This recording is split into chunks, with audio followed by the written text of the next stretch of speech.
రాజకీయ పార్టీలు అన్న తర్వాత దానికి ప్రత్యర్థ పార్టీలు బురదజల్లటం అనేది కామన్. మీరు ఎక్కడన్నా గమనిస్తే కరెక్ట్గా వచ్చి కూటమి ప్రభుత్వం 1 సంవత్సరం అయింది. గడిచిన 5 ఏళ్లలో ఖజానా ఖాళీ చేసి వెళ్ళారు.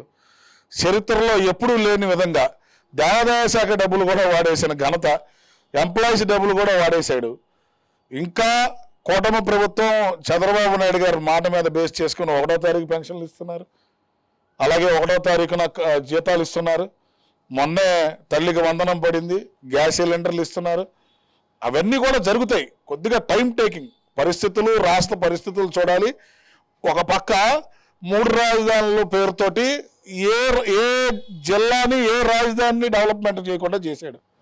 ఆయన ఏంటంటే వైజాగ్లో ఆయన ఏదో ఒక ఇల్లు కట్టుకోవాలి, అది కూడా బీచ్ రిసార్ట్ లాగా కట్టుకోవాలనే ఉద్దేశంతో భారీ కోరిక మీద కట్టుకున్నట్టున్నాడు తప్పితే ఈ ఆంధ్ర రాష్ట్ర ప్రజలకు ఏమీ చేసింది లేదు. అంతా శూన్యం.